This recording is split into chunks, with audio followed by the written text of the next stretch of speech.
Death's Door is an indie adventure game that blends exploration with snappy combat. But can a team of just 2 developers really capture the spirit of adventure in such an ambitious game? Hey there friends, it's Kodiak here, one half of the team behind Legacy Gaming, and today we dive in to find out if Death's Door is worth your time.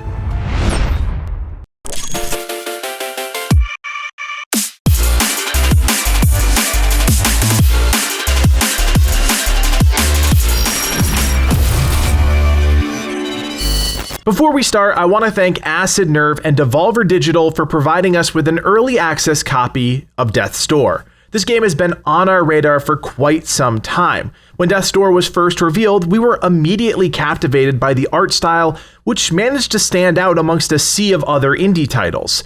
The world is dark, but still incredibly vivid, and as you bounce between the land of the living and the game's hub, a sort of monotone office space, you get a new appreciation for color and how it can drastically change the tone of a game. Death's Door is one part adventure, another part action. Think of it as a mini Zelda game with some Hollow Knight sprinkled in for good measure. You play as a crow, whose job it is to reap the souls of beings deemed ready for death. But as you'd expect, things don't quite go the way they were supposed to out of the gate. Now, we're not going to spoil any aspects of the story since it's part of the overall experience, but I will say this: story isn't exactly the focal point of this game, but somehow it still manages to be something you care about. The characters that are introduced are wild and wonderful and don't overwhelm you with dialogue or details. It's just the right amount of narrative for this style of game, and it helps keep Death's Door from getting bogged down by exposition. I mentioned Zelda before, and I think we should take a moment to appreciate that series and all it's done for gaming, because without Link and his top-down adventures, a game like Death's Door may never have come around. It's clear from the moment you start swinging your sword that Zelda played a big influence on this game, and it's an absolutely beautiful thing. From top to bottom, the developers have managed to create something completely unique while still channeling the games that paved the way for the genre. Let me be more specific so you understand what I'm talking about. It all comes down to the adventure. Death's Door is more or less a linear game, and while you can go off and explore, discovering a secret here or there, the majority of your time you'll be navigating through one of the different zones within the game, fighting monsters, solving puzzles, and just pushing forward. For those of you that like to explore and figure out a game with little guidance, this is 100% the experience for you. And while I like to think I'm pretty decent at games, there were still a few moments where I was genuinely stumped. Just like Hollow Knight, when you can't figure out what to do, the only thing you can do is try and look at a problem from a different perspective, experiment, and keep trying. It's a beautiful experience, reinforced by a dynamic music soundtrack that ranges from bouncing and lighthearted to playfully adventurous. It all works together, and that magic makes exploring the handcrafted world that much more enjoyable.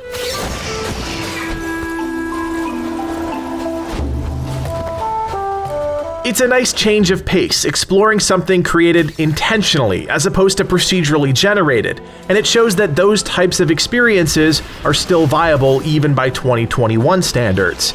Death's Door isn't a big game, and for $20, I didn't really expect it to be, but in my opinion, it's the perfect size for the price tag, and most people will feel that they got their money's worth. If you're a semi-serious gamer, I'd say you could get through the main chunk of content in a weekend. If you're someone that likes to take their time with a game, you'll spend a couple weeks taking this one at your own pace. It really comes down to how you approach these types of games. If you're someone that picks things up quickly, blazes through combat, and doesn't like to search for secrets, you're not going to get as much mileage out of Death's Door. But if you're someone that does like to stop and smell the roses, well, there's plenty there.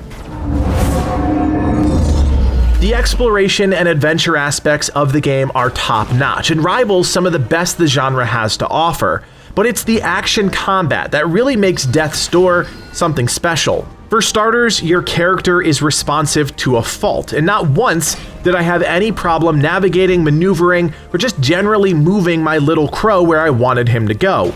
Couple that with a simple but effective dodge roll system, and you've got your foundation from which you can build the rest of the mechanics. Layer on top of that the weapon combat, and the pieces start to come together. This isn't an RPG, so don't expect to get bogged down in menus. You find a weapon, you get a feel for it, and you either use it or don't. And while there aren't a ton of options, there are enough to give player choices. The weapons aren't right in front of your face either. Outside of your sword, the other weapons in the game are hidden in the various zones, and only players that can truly unlock the secrets of the world will find them during their adventures. That means if you're someone that barrels through the game, you're going to be rocking your reaping sword the entire time. This isn't a bad thing, as your sword is perfectly tuned for speed, strength, and reach. It's just something to point out. Rounding out the combat are a small handful of ranged attacks. You start with your bow, which is lightning quick and responsive. But as you progress through the game, you'll unlock a fireball, a bomb, and a hook shot. Each is designed to give you a new tool in combat, but the real reason you unlock these is to give you new options when exploring and adventuring. It's a classic experience. Unlock a new ability, then double back and unlock new paths for exploration. Each is good in its own right, but I found that I was particular to the bomb above all else. There are no real rules when it comes to these ranged attacks. They're all balanced well and are easy enough to pick up and use. It'll all just come down to your personal preference. As you're exploring, you'll end up cutting through a number of enemies, and the devs do a good job making them all distinctly different. As is often the case in good indie games, each minion looks distinct, and that unique appearance helps you as a player determine what type of attack you'll have to watch out for. This is crucially important when multiple enemies are occupying the same space, and Death's Door gets it right. There's also a great balance that shifts ever so slightly towards the end of the game. In the beginning, you'll struggle just a bit to kill every group of enemies cleanly, but as you invest more souls into the game's very simple and straightforward progression system, the balance tilts and those lesser combat moments move just a bit quicker. Everything builds towards the boss fights, as you'd expect from the developers of Titan Souls, which is one of those indie hits that went all in on larger-than-life boss encounters. Things start off simple, and you'll actually wonder if the game is a cakewalk, but by the end, you'll breathe that sigh of relief as the final boss falls to the floor and you can relax victorious. Here again, the developers show incredible restraint when creating some of these encounters.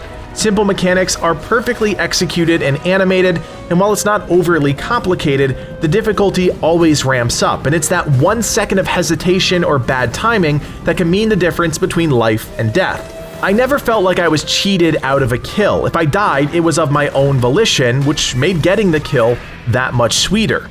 There are some ways to get an edge on the game if you want boss fights to go just a bit smoother. I alluded to the very basic progression system before, which includes turning souls in, the currency within the game, for increased power across 4 categories: strength, dexterity, haste, and magic.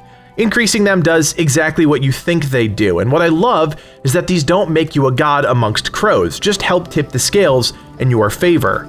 There are also some smaller secrets that feed into your progression, but as I've mentioned before, if you just blow through the game, there's a solid chance you'll miss all of these. For example, there are mini-bosses that, once defeated, will augment your magic abilities. The only way to find these mini-bosses is if you're off the beaten path looking for secrets. There are also shrines. Once you find a certain number of these, you can increase your maximum health and ability power. These are incredibly well hidden, maybe too much so.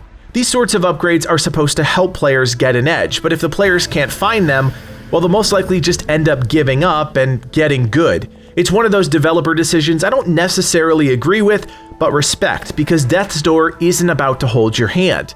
This is why I mentioned Hollow Knight at the start of the video, because Death's Door clearly wants players to figure out this game themselves. There are very few hints and almost no hand-holding, but that's by design, and partially why I don't mind the decision to make secrets hard to find.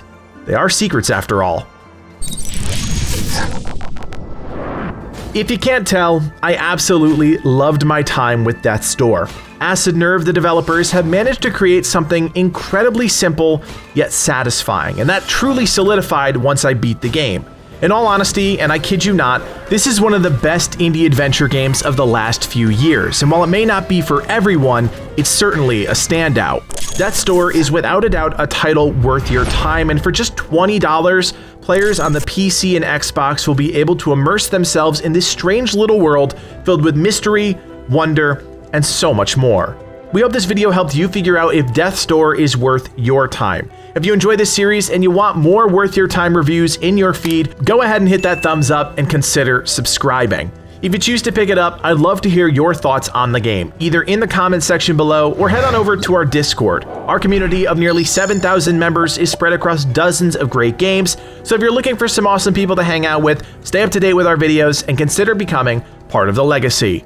Finally, if you like Legacy Gaming and you want to support us even more, you can do so by becoming a member. For the cost of a cup of coffee, you're helping evolve the channel and build a better community. Check out the join button below to learn more. My name is Kodiak, and from everyone here at Legacy Gaming, thanks for watching, and play on.